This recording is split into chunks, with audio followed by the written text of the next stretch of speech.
Assalamualaikum warahmatullahi wabarakatuh. Perkenalkan, nama saya Nuria Safa Almira dari Perencanaan Wilayah dan Kota Universitas Jember. Nah, di sini saya akan menjelaskan mengenai apa sih pengaruh analisis LQ, SI, dan LI dalam perencanaan wilayah dan keterkaitan dengan pertanian industrial berkelanjutan.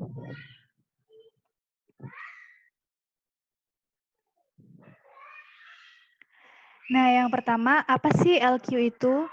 LQ adalah Analysis Location Quotient, yang mana analisis ini dapat digunakan untuk mengetahui sejauh mana tingkat spesialisasi suatu sektor pada suatu wilayah atau sektor-sektor apa saja yang masuk dalam sektor unggulan dan sektor non-unggulan di suatu wilayah.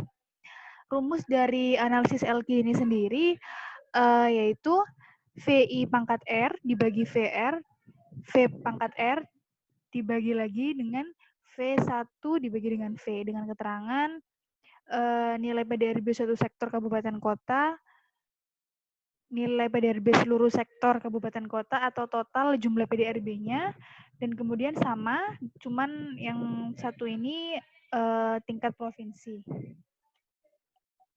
Setelah mengetahui hasil dari analisis LQ, kita dapat membaca hasil tersebut dengan jika hasil LQ-nya lebih dari 1, maka sektor tersebut termasuk dalam sektor unggulan, yaitu artinya sektor tersebut dapat memenuhi pasar wilayah tersebut dan pasar wilayah di luarnya.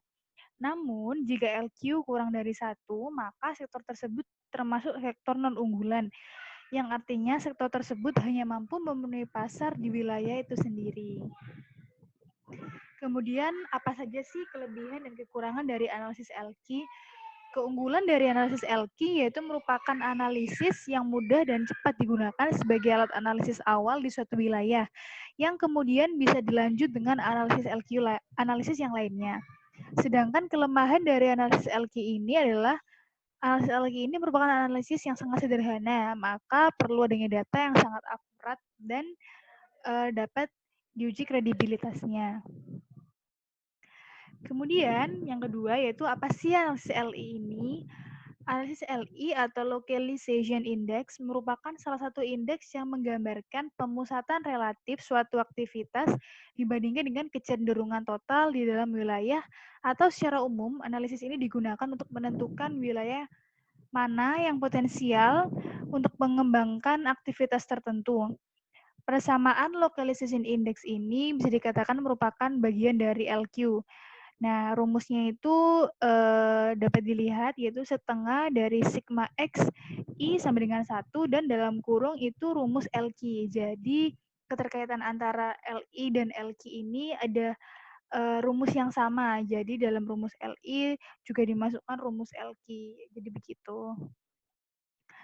Kemudian dari penghitungan analisis LI nanti, jika nilai LI digunakan jika LI mendekati 0, berarti aktivitas tersebut cenderung tersebar atau merata di beberapa lokasi atau mempunyai peluang tingkat perkembangan relatif indifferent atau sama di seluruh lokasi. Nah, jika LI-nya mendekati 1, berarti aktivitas tersebut akan cenderung berkembang, memusat, atau terkonsentrasi di suatu lokasi. Artinya, aktivitas tersebut akan berkembang lebih baik jika dilakukan di lokasi-lokasi tertentu. Nah, selanjutnya, bagaimana sih dengan analisis SI? Analisis SI atau indeks spesialisasi digunakan untuk menggambarkan pembagian wilayah-wilayah berdasarkan aktivitas ekonomi dan terdapat suatu hal yang khusus. Nilai indeks spesialisasi menunjukkan derajat spesialisasi suatu wilayah terhadap suatu aktivitas ekonomi. Indikator ini dapat memberikan informasi terutama mengenai pola pemanfaatan sumber daya yang tersedia di wilayah yang bersangkutan. Nah, rumus dari SI sendiri yaitu setengah dikali sigma atau jumlah dari hasil analisis LQ. Jadi sama seperti analisis LI, masih tetap memasukkan rumus analisis LQ.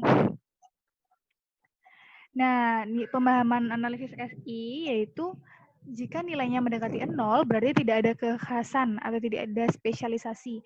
Artinya subwilayah yang diamati tidak memiliki aktivitas spesial atau yang khas relatif menonjol perkembangannya dibandingkan subwilayah lainnya. Kemudian, jika nilai mendekati 1, berarti terdapat spesialisasi atau khas, artinya subwilayah tersebut memiliki perkembangan aktivitas yang khusus itu secara relatif dan lebih menonjol dibandingkan lainnya. Nah, jadi bagaimana sih keterkaitan antara 3 analisis ini? Dari rumus aja mereka udah saling terkait ya rumusnya. Jadi apa sih keterkaitannya? Nah, jadi 3 analisis ini memungkinkan kita untuk mengetahui pemusatan, penyebaran, dan kekhasan atau spesialisasi sektor tertentu di suatu wilayah. Sehingga kita dapat memahami apabila terjadi pergeseran ataupun mengetahui titik-titik pemusatan sektor atau basis di suatu wilayah. Jadi seperti itu. Tentunya hal ini sangat penting ya dalam perencanaan, karena dalam perencanaan sendiri kita harus mengetahui apa aja sektor-sektor basis yang dapat dikembangkan, apa aja sektor-sektor yang menjadi non-unggulan. Jadi kita dapat merencanakan suatu program berdasarkan keadaan ekonomi di wilayah tersebut. Nah, di sini saya akan membahas mengenai kondisi sektor pertanian di Kabupaten Mojokerto. Apa aja sih data yang dibutuhkan untuk menghitung kondisi sektor pertanian di Kabupaten Mojokerto? Nah, berdasarkan 3 analisis tadi, data yang dibutuhkan yaitu PDRB Kabupaten Mojokerto dan PDRB Provinsi Jawa Timur. Hanya data itu. Nah, di sini sampai pada perhitungan LQ. Perhitungan LQ ini saya ambil sektor pertanian, kehutanan, dan perikanan di Kabupaten Mojokerto. Di sini ada 2 data PDRB, yang atas itu data PDRB yang di Kabupaten Mojokerto. Nah, yang kedua itu data PDRB di Jawa Timur, tingkat provinsi Jawa Timur. Nah, perhitungan LQ-nya sendiri sama seperti rumus LQ, yaitu sektor pertanian di Kabupaten Mojokerto, saya mengambil yang 2019, dibagi dengan total PDRB Kabupaten Mojokerto sejumlah sekian. Kemudian pembagian pertama hasilnya dibagi oleh sektor pertanian di provinsi tahun 2019 dibagi dengan total PDRB provinsi tahun 2019. Nah, dari hasil rumus LQ tersebut ditemukan nilai LQ sebesar 0,65.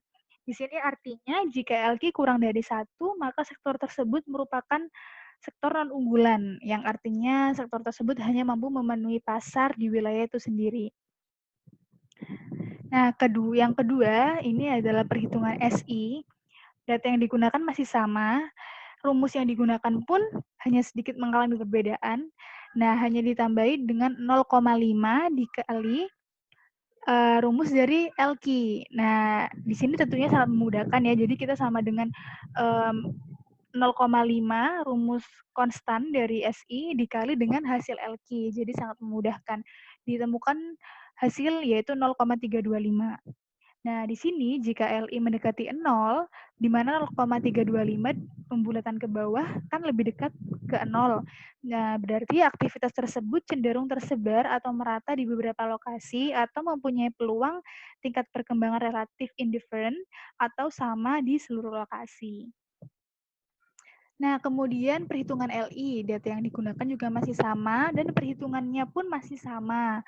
Nah, hasilnya di sini kebetulan sama 0,325, yang artinya jika nilai mendekati 0, berarti tidak ada kekhasan atau spesialisasi. Dan artinya subwilayah yang diamati ini tidak memiliki aktivitas spesial atau khas yang relatif menonjol perkembangannya dibandingkan subwilayah lainnya. Nah, berdasarkan hasil ketiga analisis tersebut menunjukkan bahwa sektor pertanian di Kabupaten Mojokerto bukan merupakan sektor unggulan. Bukan merupakan sektor unggulan karena hanya dapat memenuhi kebutuhan akan sektor tersebut di wilayah Kabupaten Mojokerto saja. Namun, dalam RT/RW nasional dan RT/RW provinsi disebutkan bahwa Kabupaten Mojokerto ini merupakan kawasan andalan pertanian. Nah, dengan ini, dengan hasil analisis LI, SI, dan LQ, dapat diketahui bahwa sektor pertanian ini memiliki peluang untuk berkembang karena berdasarkan hasil LI, sektor ini tersebar secara merata di Kabupaten Mojokerto. Nah, di sini merupakan peluang kita untuk mengembangkan sektor pertanian dari Kabupaten Mojokerto tersebut.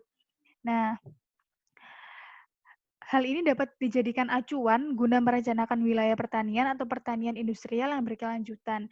Jadi, seperti yang saya sampaikan di awal tadi, ketiga analisis ini sangat berperan untuk membantu perencanaan, khususnya di mata kuliah perencanaan pertanian wilayah pertanian industrial yang berkelanjutan.